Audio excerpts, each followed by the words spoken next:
Welcome back. We just finished typing up all the top 8 profiles, or rather, Rudy did. I don't want to take somebody else's credit. Rudy's a little bit about Rudy. Rudy's been going crazy. That's true. Yeah, I was super surprised. So many articles. When I just looked at the coverage page. By the way, it's completely redesigned. It looks a little bit nicer than before, if you ask me. Yeah, definitely. And on Friday, I just tuned in, and then suddenly there were like 15 articles or something, or 10, 15 articles. I was like, oh, okay. So many things actually went down on Friday already. Yeah. Not too bad. Kudos to Rudy for that. So he also made sure that we are not going to have a long delay. Unlike when I type up the top 8 profiles. I don't know how he's doing it, to be honest.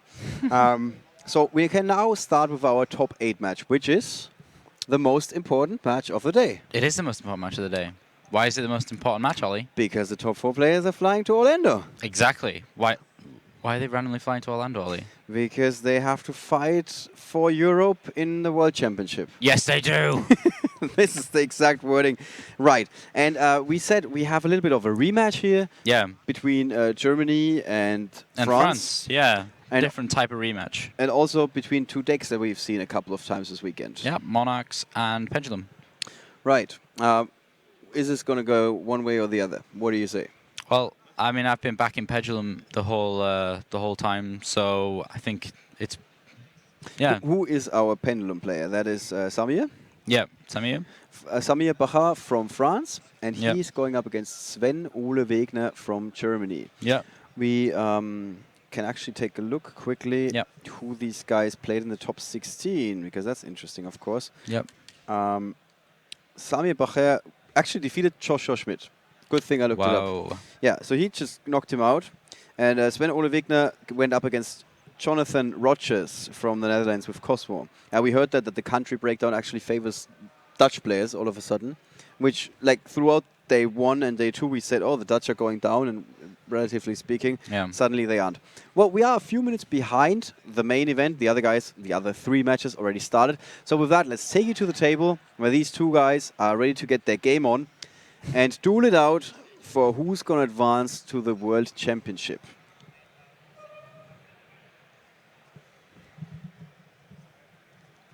So we got Samir on the left and Sven-Ole on the right. Yeah. I'm glad you said his name first, because I just kept calling him Sven.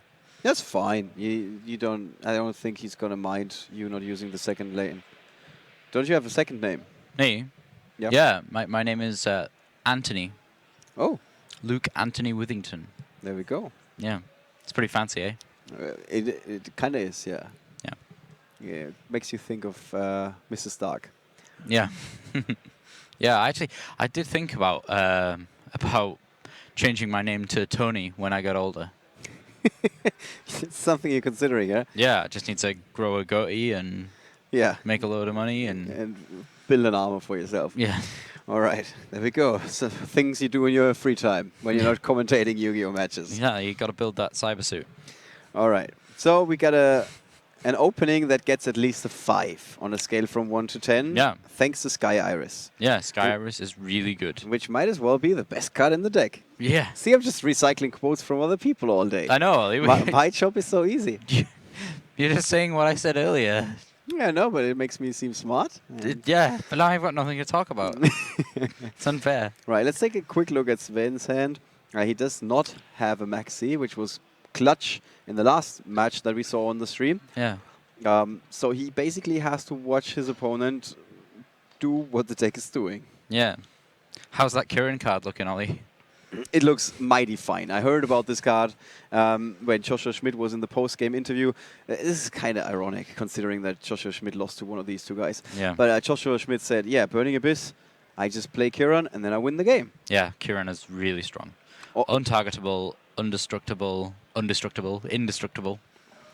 easily. Fine. It's not like you're a native speaker, so you can make these mistakes. I know, right?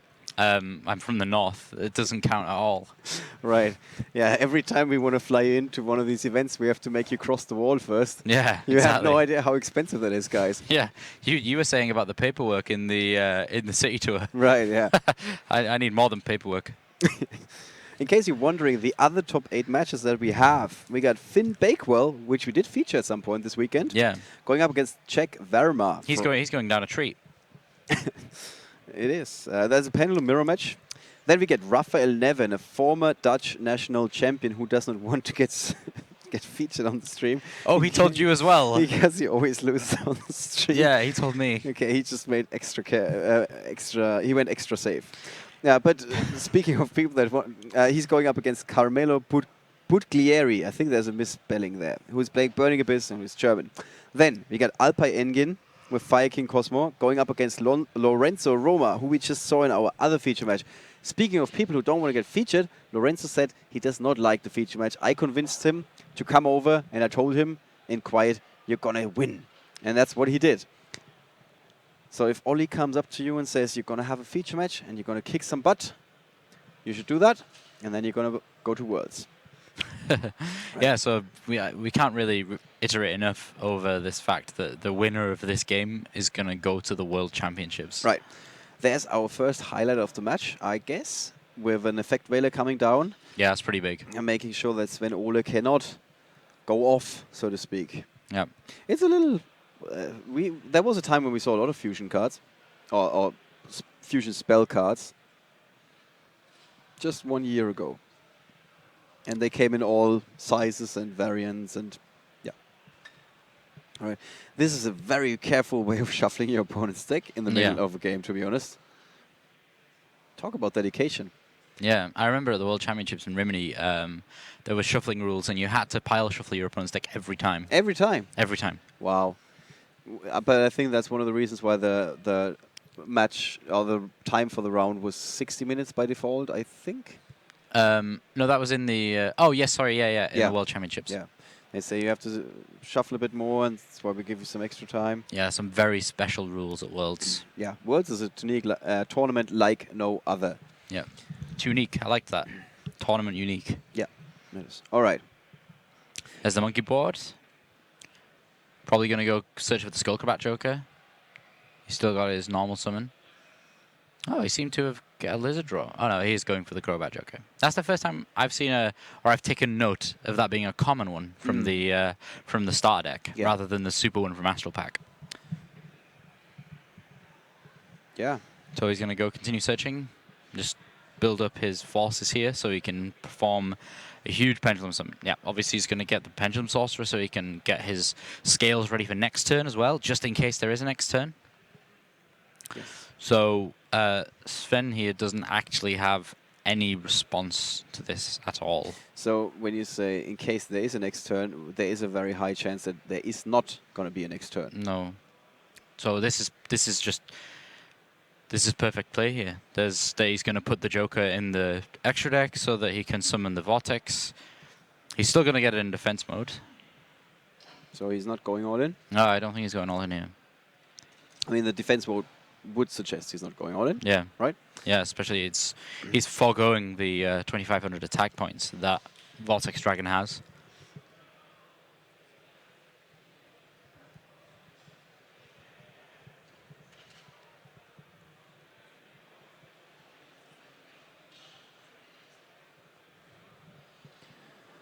Yeah. He now set up his scales. And now we see him summoning a bunch of monsters all in one turn without first bribing the judge.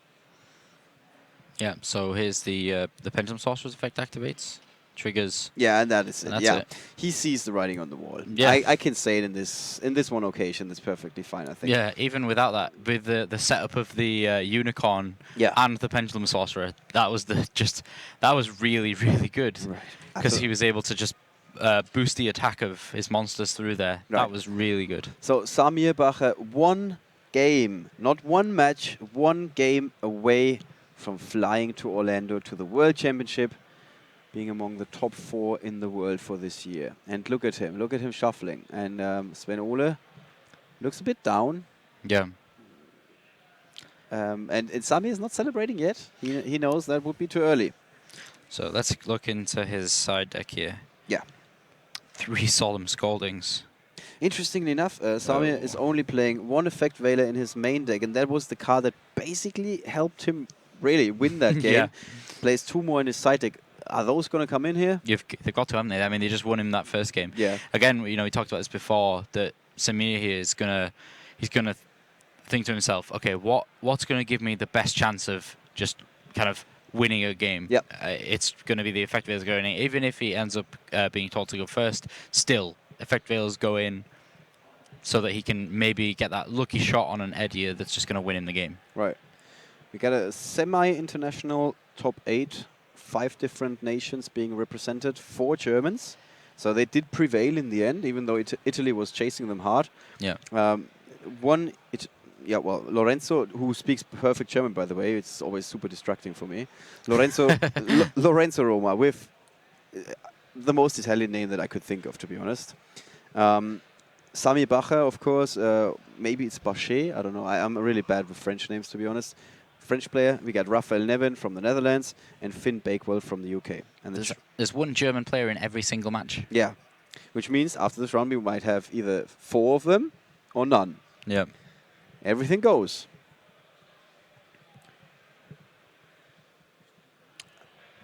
If these guys are still shuffling, we can quickly look at the top 8 decks.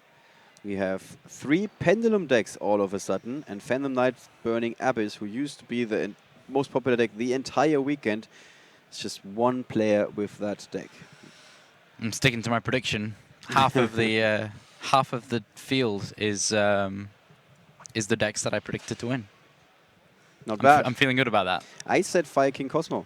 Did you? Yeah. Nice. Earlier in another interview. Oh, more than half, in fact.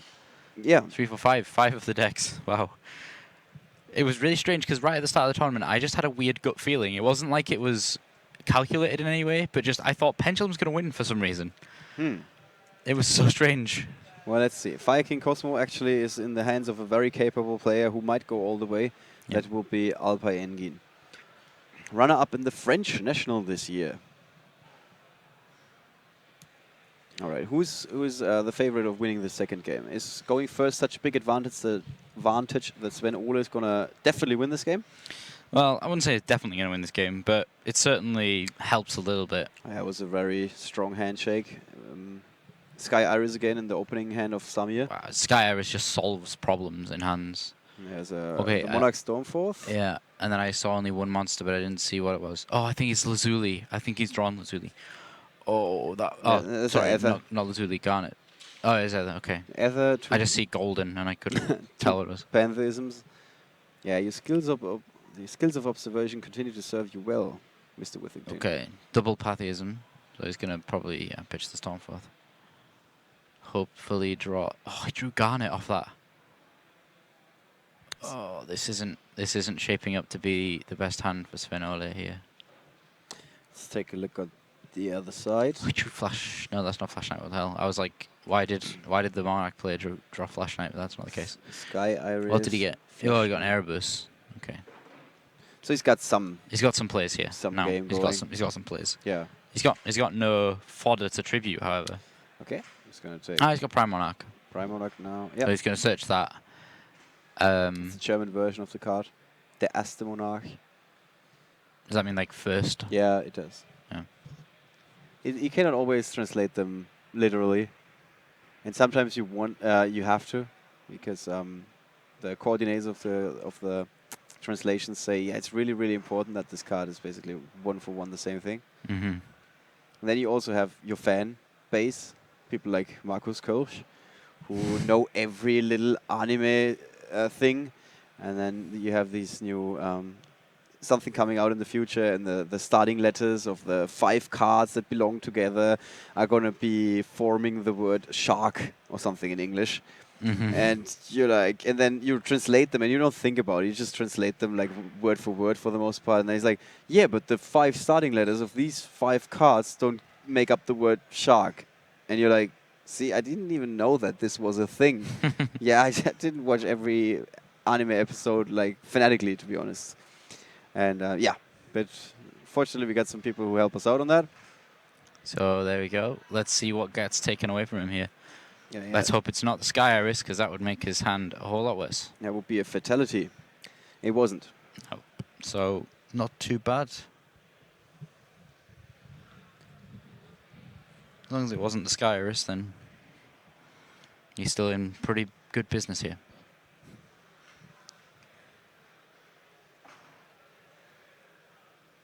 All right, what is going to be the follow-up for Sven-Ole?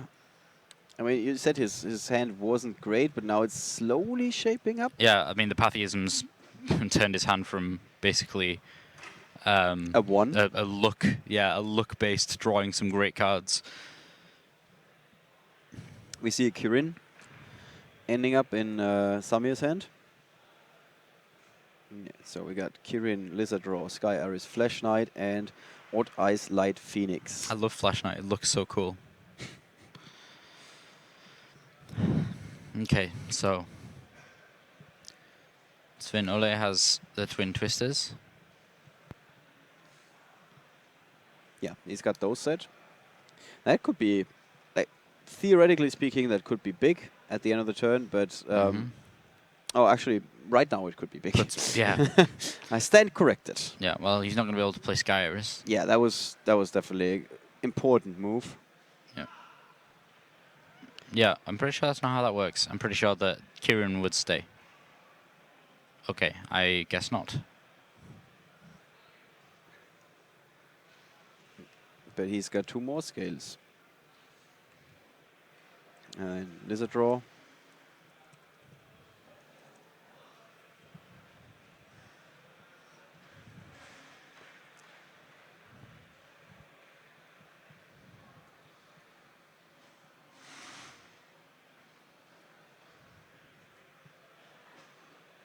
Right.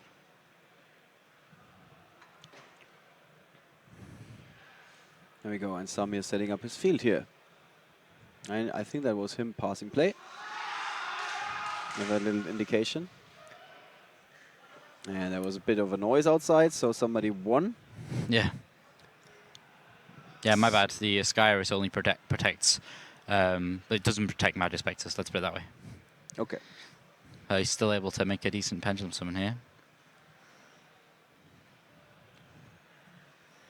He seems to be on the defensive here. He's choosing to kind of wall up. Yeah, but it doesn't really hurt losing your monsters when they just go face up to your extra deck and you have plenty of options to just bring them back, right? Yeah. The only issue with it is that that Samir is going to struggle to keep those pendulum scales on the board. Right. That is, of course, key. So now one of the monsters left the field? Yeah, that was Kieran's effect. Kieran's effect, okay.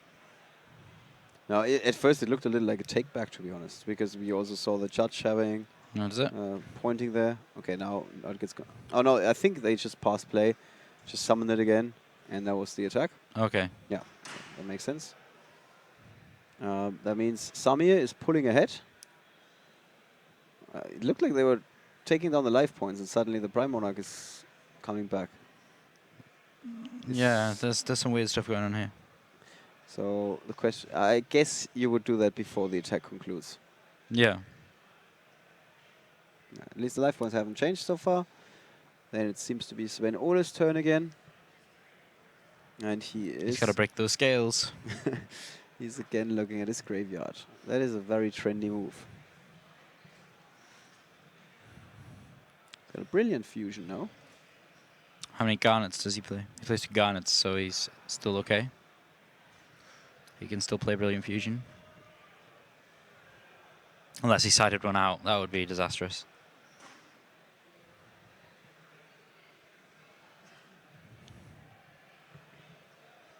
All right. He needs to go on the offensive, right? Yes, he needs to break those scales, clear the board. And he did keep in the second garnet. That's good. All right, so we definitely agree with that play. Yep. Yeah. Now we got the Gem Knight Sarah. Probably going to make some kind of exceed play here. Yeah. Gem Knight on the field at the Try moment. and bait out like Kieran.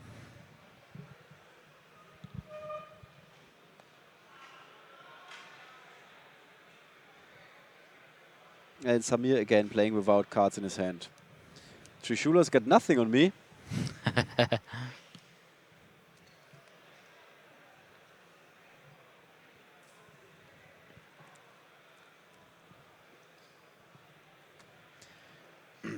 All right. So we do have a bit of a setup for Sven-Ole, but it doesn't look like a great setup, to be honest. No, just while he's thinking about his combo here, we just had some information over that Alpai Engen has been eliminated. Oh, it's interesting that so many people were cheering then.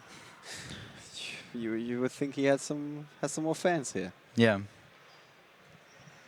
But maybe it's all the other nations teaming up. Like. Yeah, well, the Italians usually come in quite big force, and that's Lorenzo Roma. Oh yeah, that. Yeah, although he speaks German, he's practically German. if he wins the event, he's gonna be German. Okay, I see. No. Yeah, I guess the other guys all teaming up, going up on the Germans and say, "Get out of this tournament. We want to win this." Yeah. Okay, so we're still looking at the same field. Yeah, it's when I cut together the highlights, every time I notice this, like, you have these 30-second segments, and then the next 30-second segment is showing the next thing that happened in the game. That was kind of important. And between those two segments were 3 minutes of nothingness. And it's a very interesting format. There's a lot of thinking going on. We need to have some new Kyber Corp technology that allows us to have the thoughts of the players on our stream. Yeah, that is clearly the solution to this problem. Yeah, so he manages to bounce this here so that Kieran stops Return of the Monarchs being played. That gets stopped off because the Monarch has to stay on the field for it to resolve.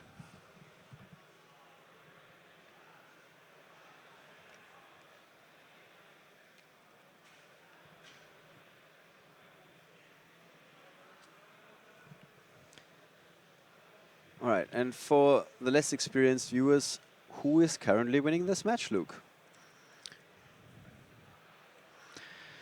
I'd say the Monarch player is probably in a better position. He's still got a lot of resources, at least for a few turns.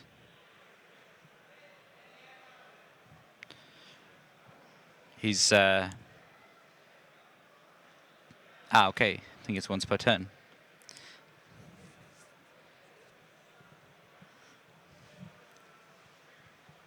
So, yeah, so I believe that he's in a good spot here because Samir hasn't really produced a ton of, he's not really got a ton of traction yet. Yeah. Let's put it that way. That's a fair way of putting it, yeah. Whereas the Monarch deck doesn't really have to build their extra deck and then go crazy with it. So, yeah.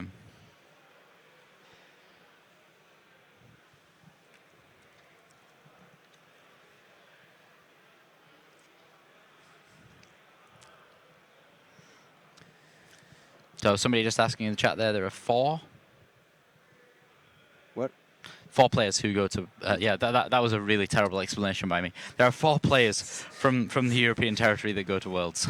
you were almost like... the answer is 42. Yeah. But what's the question? Yeah, so there's 4 players from the main event who go, and then 2 Dragon Duelists as well. That is correct. All right, he's breaking the scales. There we go, finally. Finally. He can get rid of Kieran, and there we go. Things are happening. Yep. And the thing with Airbus as well is it shuffles away these monsters. It's not like not like it's destroying them and filling up the extra deck.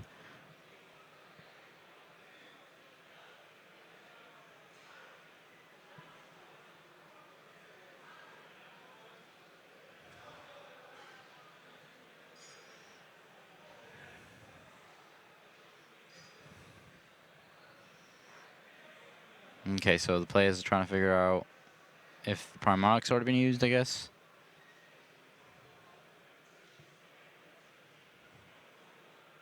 All right. Another set, face down card. And with that, I think we're going to pass play. Yeah, so now we got to see. Oh, I think he just got painful decision. Yeah. Yep. That is ripping it from the top like you have to if you want to go to Worlds. Yep. And Master. You can tell. Look at him. How he's suddenly speeding up like crazy. Somebody's got to be excited right here. Yeah, I mean, that's kind of a perfect draw, really. You get to complete your scales with that. Yeah. And suddenly you're back in the game with just one card making all the difference. That is Yu-Gi-Oh! Yep. These days. Fast, fun, and exciting one card making the difference. All right, so his deck, providing him with the perfect answer to this, well, scenario, really. Yeah, I don't think it's necessarily going to make him win. It's just it's just going to make sure... Not as bad as it was a minute ago. Yeah, it's just he's not losing right now. Yeah.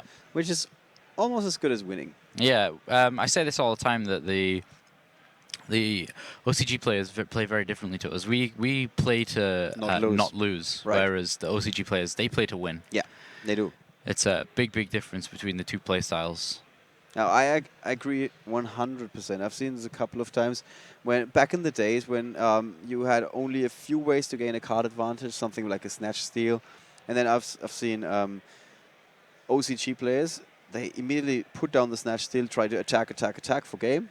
Yeah. Whereas some of my German friends told me I wouldn't do it. I wouldn't play it the same way. What I would be doing is I'm holding on to it until I can bait out an MST, and then I know my opponent is not going to have something, and then it's going to have a much larger effect.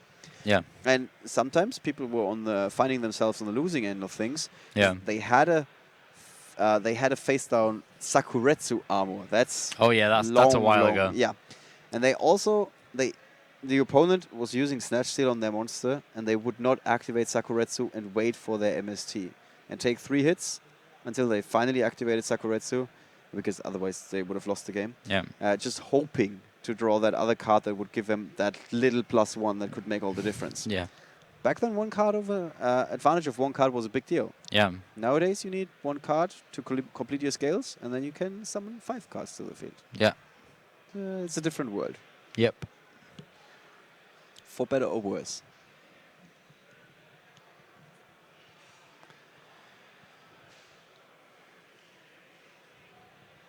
All right, so some people are pointing out that Sven-Ole could have won, I think. Is that correct? I don't see that.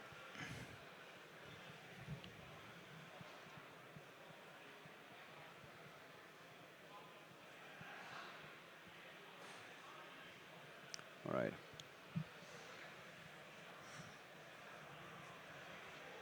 So this is again all during Samir's turn. Sven-Ole here gonna draw a couple of cards from Kuraz. This is good. Certainly gonna make his next turn much more interesting. Yeah. We're gonna have 3 extra cards than he did last turn. However, the cards he drew weren't very interesting. A Kuraz, an Ether, all an Erebus, and a Scalding. So, well, he does. So he's got Erebus now. Erebus can make a huge difference to this game if he can crack those scales. That would be really good, because so far it feels like somebody's driving a Ferrari through a pedestrian zone. Yeah.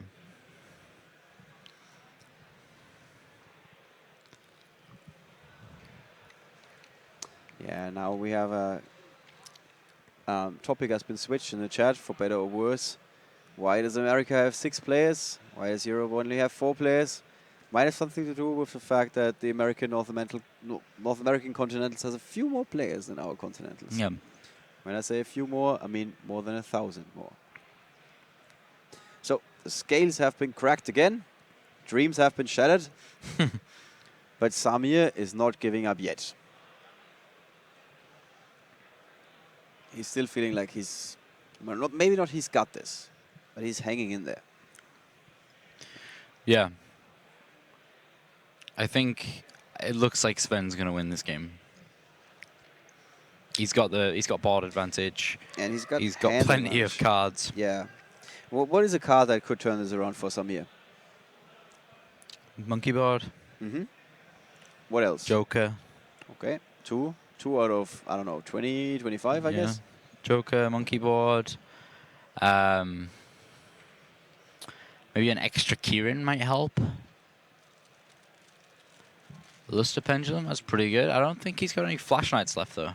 He's got a Flash Knight in his hand. Yeah, but he needs, that's what I'm saying. He can't play Luster. He can't play Luster on his Flash Knight and then add a Flash Knight, because he wouldn't have any left. Right. He's got to be able to add one from hand. From deck, sorry. To hand. Yeah, he only played 2 Flash Knights, so there isn't a chance of that. Puts the Kieran there. Plays Storm forth. The burn is real, to be honest. If the US is not winning Worlds despite having more players there, what's the issue? Oh, wow. That's game. That's scolding. Yeah. Yeah. It's like... +3 scolding. There was solemn... No problem. Solemn salting was that. Because that's how you feel as an opponent. So much salt. I think Sven's pretty happy with that. Yeah, you can definitely tell. I mean, he still looks like a quieter person, at least in this situation. He looks like a happy giant right now. Yep. And Samir, of course, he's trying to look focused. And he probably is focused. But yeah, what do you think? Is it better to win the second game, or is it better to win the first game, generally speaking?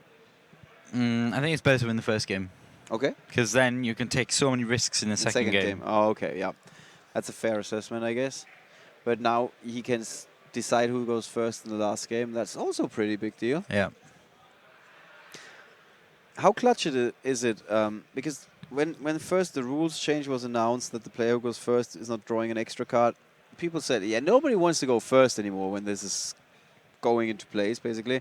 Yeah. Now it doesn't seem that way anymore. No, because when you get to go first, you get to be the one to produce the puzzle of if your opponent can deal with it or not. Right.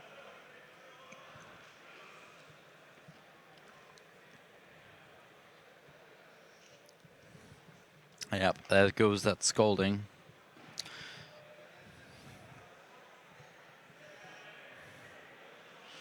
Both players taking their time to side deck here.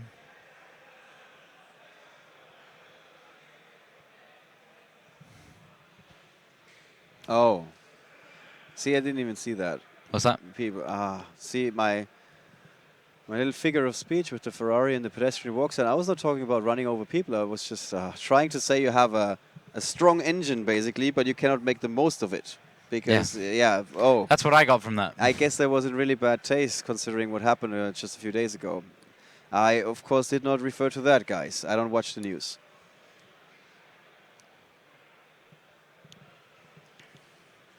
I'll have to come up with a different example to get my point across. You're not going to like this. This is like you want to travel to China and you're taking a bike instead of a plane. Is that clearer? Did I offend somebody this way? Yeah? Rob feels offended. He likes bikes. Okay, so getting into the side decks of these players. Yeah. Yeah, again. Sven here. Typhoons, Twin Twisters, maybe an extra Maxi, even maybe Escalation of the Monarchs, and Mobius as well. The original Mobius. Really cool Monarch. Really cool. He is, yes. That's why he's made of frost. It's even the German version of it. Yeah. Half the deck is in German. Mobius der Frost Monarch. Yeah. Almost the same. I don't like the fact that the English card doesn't use the Ö, the O with the dots on top. Oh, okay. I mean, nobody needs to pronounce it correctly. It's called Mobius. Yeah, it should be Möbius. Möbius? Yeah, just like the German one. Okay. No, sorry. I think that is the correct way to spell that card name. Möbius. Yeah. What about Thestildus? Are you going to change his name as well?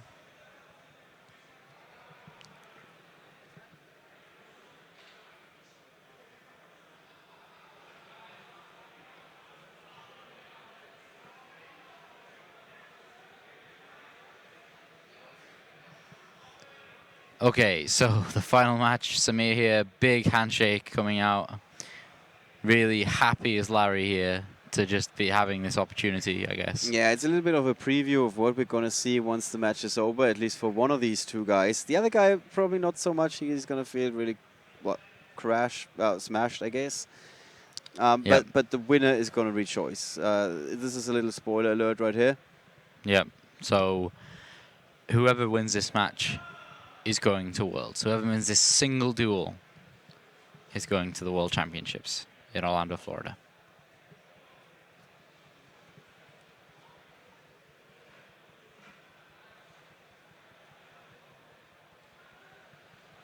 Here we go. Samir is going first. You agree? That's a lot of normal monsters.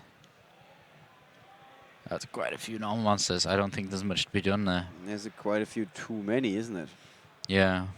Do we have any idea how long it is until time is going to be called? I can certainly ask.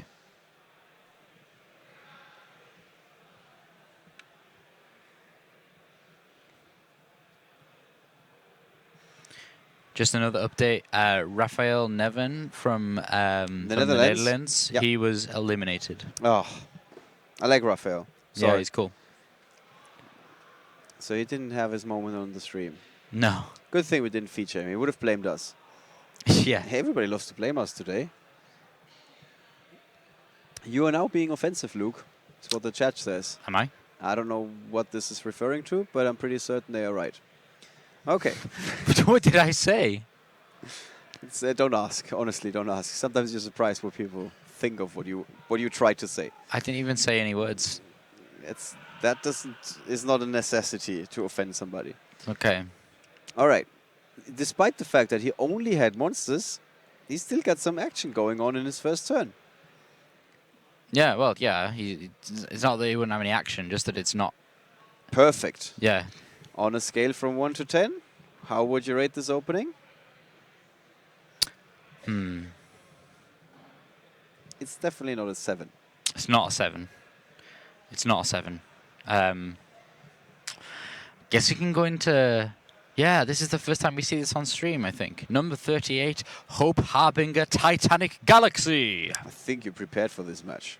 I just love that name. It's amazing.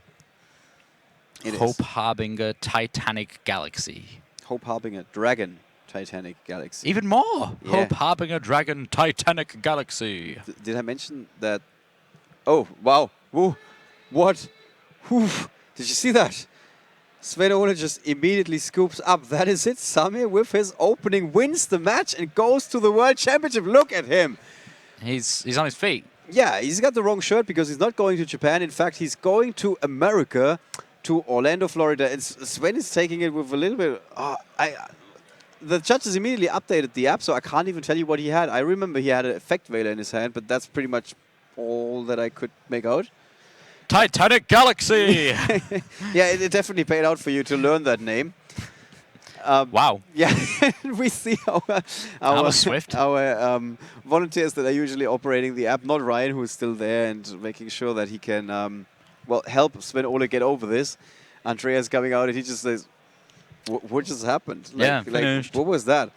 Wow, talk about ending on a high note. Yeah, on the highest of notes. Yeah. The scale has just been completely plus. That is if you want to go to the worlds with style. And there was no more stylish move than this. Nope. An opening that didn't even get a 7 from Luke Withington gets you to worlds. Just imagine what happens if in the finals you're going to have an opening that's an 8.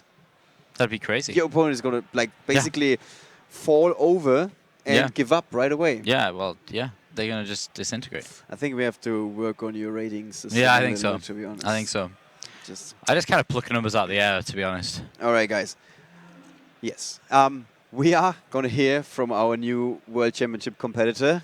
Definitely. There's no question about it, I would say. No, let's speak to him. Let's bring him in. So, guys, we're going to take a short pause. First, we're going to try and find our little equipment.